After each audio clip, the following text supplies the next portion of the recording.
खुदावंद के पाक कलाम में से पैदाइश की किताब उसका बाब नंबर 2।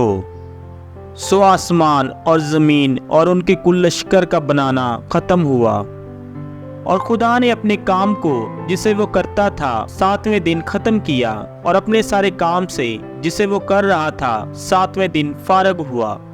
और खुदा ने 7वें दिन को बरकत दी और उसे मुकद्दस ठहराया, क्योंकि उसमें खुदा सारी कायनात से जिसे उसने पैदा किया और बनाया फारग हुआ।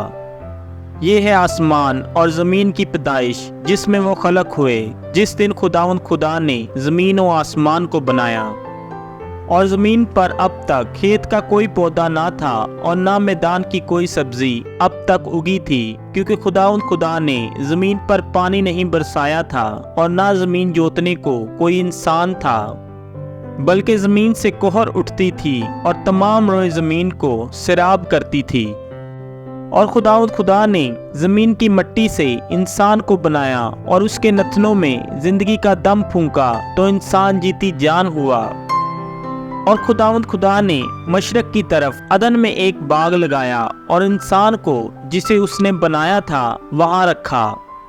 और खुदा ने हर दरख्त को जो देखने में खुशनुमा और खाने के लिए अच्छा था ज़मीन से उगाया, और बाग के बीच में हयात का दरख्त और नेको बद की पहचान का दरख्त भी लगाया।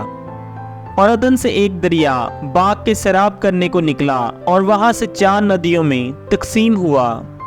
पहली का नाम फिरसून है, जो हवेला की सारी ज़मीन को जहाँ सोना होता है घेरे हुए है, और इस ज़मीन का सोना चोखा है और वहाँ मोती और संगे सलमानी भी है। और दूसरी नदी का नाम जिहून है, जो कूश की सारी ज़मीन को घेरे हुए है। और तीसरी नदी का नाम दिजला है, जो असूर के मशरक को जाती है। और चौथी नदी का नाम फरात है। और खुदा ने आदम को लेकर बाग अदन में रखा कि उसकी बागबानी और निगाहबानी करे।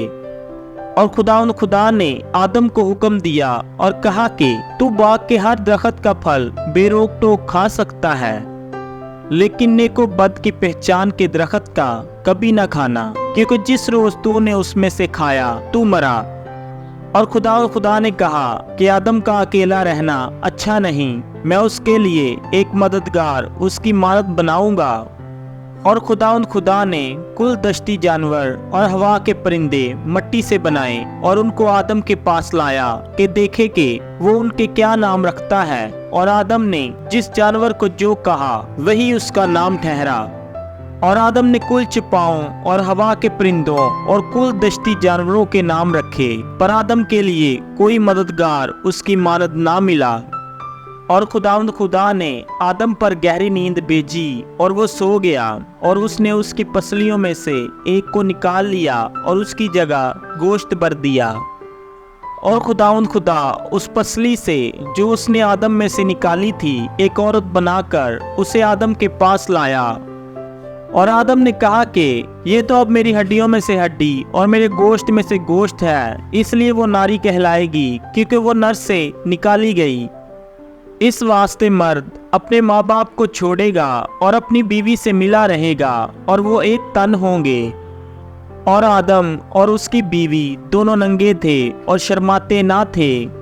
खुदावंद के पाक कलाम के वसीला से हम सब पर खुदावंद की बरकत हो, खुदावंद का शुक्र हो। आमीन।